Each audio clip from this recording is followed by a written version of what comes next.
আসসালামু আলাইকুম। Ayesha healthy kitchen থেকে চলে আসলাম খুব সুন্দর একটা মজার রেসিপি নিয়ে। রান্না করা হচ্ছে চিংড়ি দো পেঁয়াজু।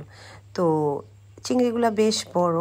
আমার বোনের বাসায় বেড়াতে এসেছি, তো ছোট বোন পলি বলল যে আপু তুমি আজকে চিংড়ি দো পেঁয়াজুটা তৈরি করো, আমি একটু দেখব, কারণ তোমার বাসায় যখন গিয়েছিলাম খুব মজা লেগেছিল তোমার হাতের চিংড়ি দো পেঁয়াজুটা। তো বললাম ঠিক আছে, কোনো সমস্যা নেই, কারণ আসলে অনেক খাবার আছে যেটা আমার হাতে খুব ভালো লাগে, আমার বোন আমার কাছ থেকে শিখে নেয়, আবার আমিও আমার বোনের কাছ থেকে অনেক রান্না শিখে ফেলি যেটা ওর হাতের যে খাবারটা খুব বেশি ভালো লাগে।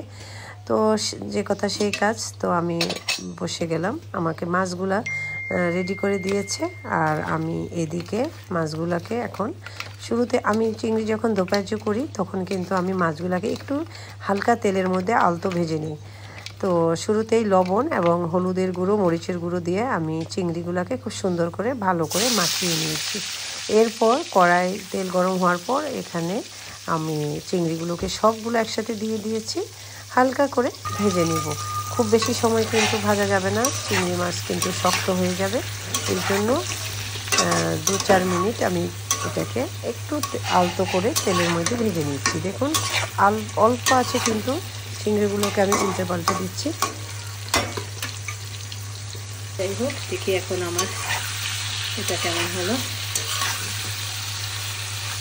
খোসা থাকলে আরও সুন্দর, দেখুন এই যে এরকম খোসা, এগুলো দেশি চিংড়ি, খোসা থাকলে আরও সুন্দর হতো কালারটা। দেখুন লাল টকটকে এরকম হয়ে যেত। এখন আমার বোন এগুলো খুলে ফেলছে, ভালো করে তুলতে থাকতে পারেনি, তাই এই অবস্থা আর কি। যাই হোক, সুবিধা নেই, মজা তো ঠিকই হবে, দেখতে না হয় একটু কম দেখতে সুন্দর লাগলো।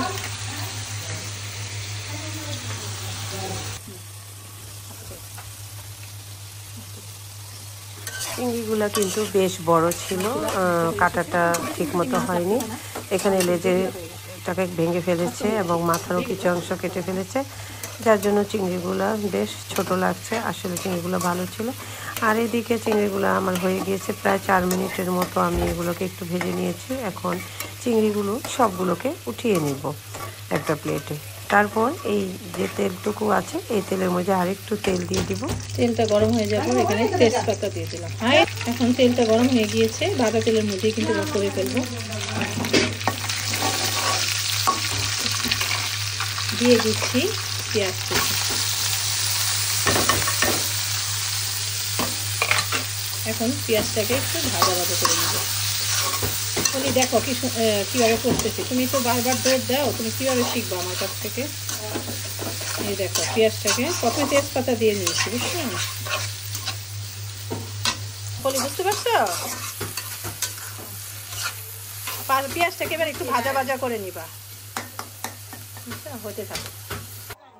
এখন পেঁয়াজটা বাদামি হয়ে গিয়েছে, এখন দিয়ে দিলাম এখানে 1 চা চামচ রসুনের পেস্ট এবং 1/2 চা চামচ আদা পেস্ট।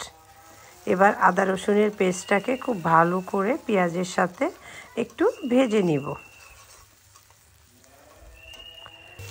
এখন একটু পানি দিয়ে দিচ্ছি। পানি দিয়ে দিয়েছি কারণ পেঁয়াজটা যাতে পুড়ে না যায়। এখন বাকি মশলাগুলো দিয়ে দিব।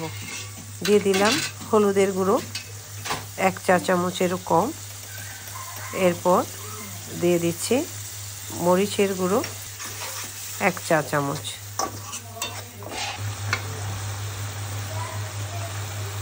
এরপর দিয়ে দিলাম ধনিয়ার গুঁড়ো 1 চা চামচ।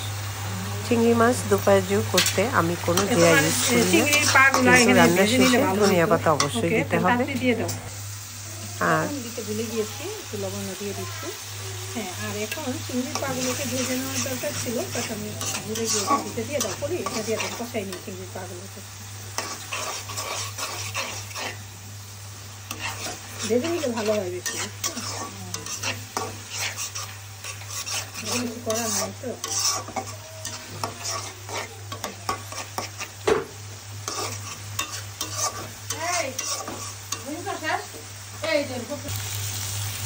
মশলাটা যত কষানো হবে তত কিন্তু টেস্ট হবে। আমি যেহেতু মাছটাকে একটু হালকা ভেজে নিয়েছি, তাই আমি কিন্তু খুব বেশি পানি দিব না, তাই আরেকবার একটু পানি দিয়ে নিচ্ছি। কষানো কিন্তু আমার হয়ে গেছে মশলাটা। এখন পানি দিয়ে একটু গ্রেভিটা একটু পাতলা করে নিচ্ছি, একটু নেড়ে ছেড়েই তারপর আমি চিংড়ি মাছগুলোকে দিয়ে দিব। এখন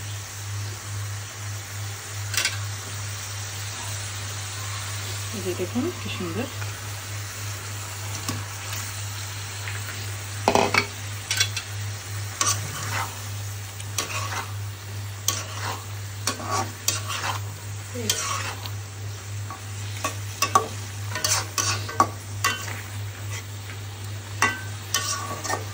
এখন এখানে কাঁচামরিচ দিয়ে দেবো।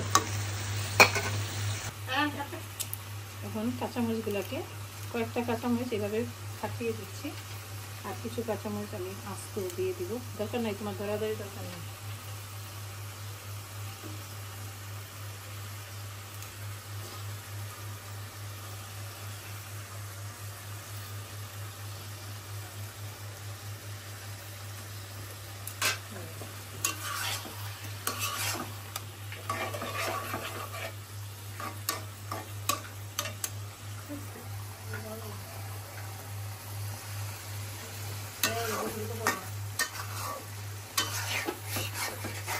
আমি আর ঢেকে দিব না, এভাবে নেড়ে চেড়ে মাছটাকে, কারণ চিংড়ি মাছ খুব বেশি সময় কিন্তু চুলায় রাখতে হয় না, তাহলে শক্ত হয়ে যায়। লবণটা একটু চেখে দেখবো। এখানে দেখুন এই যে চিংড়ি মাছ দু ভাজিটা হয়ে যাচ্ছে, আর এদিকে আমার করলা ভাজিটা কিন্তু হয়ে যাচ্ছে। কলি দেখো কি সুন্দর হয়েছে, আজকে খেয়ে দেখো, একদম খেতে লাগবে না। আর মাছটা খেয়ে দেখবা কতটা টেস্ট হয়ে গিয়েছে কিন্তু আমার এখন হয়ে গেছে। আমার কাছ থেকে লাবড়াটা শিখতে চাচ্ছ না? ওকে, তাহলে এখানে ডাল দাও, ডাল দাও, ডাল ভিজিয়ে রাখছো? হ্যাঁ হ্যাঁ, সব একসাথে। হ্যাঁ দেখো তুমি আমার রান্নার স্টাইলটা সুন্দর। ডালগুলো এখানে দাও আগে।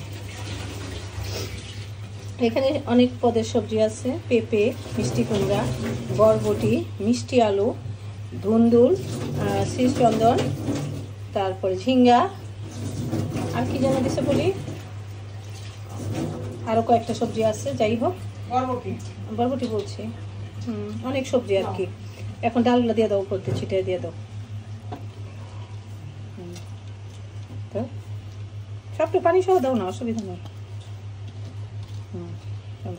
এবার এখানে ইয়া দাও, পেঁয়াজ দাও।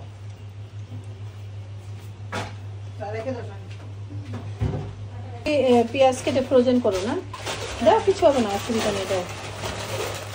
ফ্রোজেন করে নরম হয়ে থাকে। হ্যাঁ দাও, আরও লাগবে, আরও এতটুকু লাগবে। হ্যাঁ, নিরামিষে কিন্তু পেঁয়াজ বেশি লাগে, অনেকে মনে করে কম দিলেই হয়, এটা লাগবে। আজকে আমার কাছ থেকে এই লাবড়া বা নিরামিষ রান্নাটাও শিখে কাঁচামরিচও লাগবে, ঠিক আছে, কিন্তু তুমি অন্য একটু একটু করে মশলা দাও।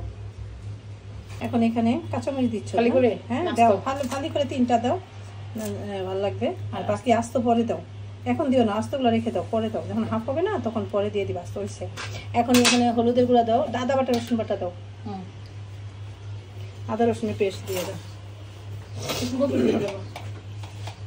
হ্যাঁ লাগবে, 4 চামচের 1 চামচ পুরো তো লাগবে। আর আদা একদম কম দাও, হ্যাঁ হাফ টিস্পুন, ঠিক আছে দাও, ঠিক আছে। হ্যাঁ হ্যাঁ, এবারে হলুদ দাও, হালকা হলুদ দাও, মরিচের গুঁড়া দাও, ধনিয়ার গুঁড়াটা একটু বেশি দাও, একদম কম। হ্যাঁ হ্যাঁ দাও দাও, লাগবে।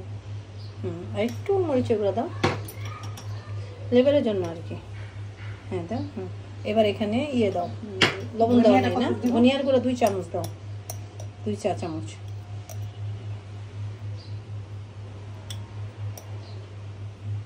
জিরা চাইলে দিতে পারো, নাও দিতে পারো, নাও দরকার নেই, আমি দিই না অনেক সময়। লবণ দাও, তেল দাও, তেল দিয়ে এবার এটাকে বসায় দাও, একটু পানি দিবা, হাতে ধোয়া পানি আর কি। মশলাগুলো যাতে নিচে চলে যায়, কতটুকু দিতে দাও, দাও তেল দাও, তেল তো মুখে দিতে হবে। বুঝতেছে, আর দিও না। ওকে, এখন তুমি ইয়ে দিয়ে দাও, চাইলে তুমি হাত দাও মাখাই দিতে পারো, আর না দিয়ে তুমি একবারে চলে যাবে নিচে। হ্যাঁ হ্যাঁ হ্যাঁ, কতটুকু? 1 কাপ পরিমাণ পানি। ওকে, আর দিও না। এখন একটু নেড়ে দাও, চামচ দিয়ে নেড়ে দাও, উলট পালট করে দাও। আমার মনে হয় ইয়াটা একটু কমে গেল নাকি, কি ছোট হয়ে গেল, পাতিল ছোট হয়ে গেল? না, নেমে যাবে, সমস্যা নেই, তরকারি সবজিগুলো তো নেমে যাবে। তাহলে একটু পরে নাড়া দিই, সমস্যা নাই, একটু নিচে নামুক তারপরে। হ্যাঁ ওকে। ওকে, এখন ঢেকে দাও, আস্তে আস্তে মিডিয়াম জালে দিবা, ঠিক আছে? দেখেন, হ্যাঁ এখানে তেল দিছো, ওকে। ও দুইটা একসাথে নাকি এটা বসাই না দাও? এটা দিয়ে রাখলাম, তেলটা খুললাম যেহেতু। তাই না? আচ্ছা ঠিক আছে। তাই এখন এটা হলো আমাদের ইয়া দিয়ে দাও, কি বলি আমি যেভাবে রান্না করি আর কি, করলা দিয়ে দাও। তুমি চাইলে পেঁয়াজটা একটু ভেজে নিতে পারো, আর করলা দিয়ে দিলে, কিন্তু করলার মধ্যে পেঁয়াজটা তুমি ভুলে দিয়ে দিচ্ছিল না? একটু দিলাম, জাহাজ দিব সেটা করে না হ্যাঁ পেঁয়াজ আসলে আরও লাগবে, হ্যাঁ আরও পেঁয়াজ দিই আমি, নাড়াচাড়া করো, ঢেকে দাও, কাঁচামরিচ দাও, কাঁচামরিচ হ্যাঁ দাও, লবণ দাও, অল্প লবণ দিও, তুমি লবণ দিয়ে মাখিয়ে রাখছো না? তেল গরম হয়ে গিয়েছে, হ্যাঁ। এই তো একে একে 3টা রান্না আজ আমার বোন আমার কাছ থেকে শিখে নিল। নিরামিষ বা লাবড়া আমার হাতে খুব মজা হয়, সেটা ওকে শিখিয়ে দিলাম। আর করলা ভাজিটাও করে দিচ্ছি, খুবই সুন্দর, ওকে শিখিয়ে দিলাম। আমার হাতে করলা ভাজি একদম তেতো ছাড়াই হয়ে যায়। তো যাই হোক, রেসিপিগুলো কেমন লাগলো আশা করি ভালো লেগেছে। বেশি বেশি করে শেয়ার করবেন। ভালো থাকবেন, সুন্দর সুন্দর রেসিপি নিয়ে আবারও চলে আসবেন ইনশাল্লাহ। আল্লাহ হাফেজ।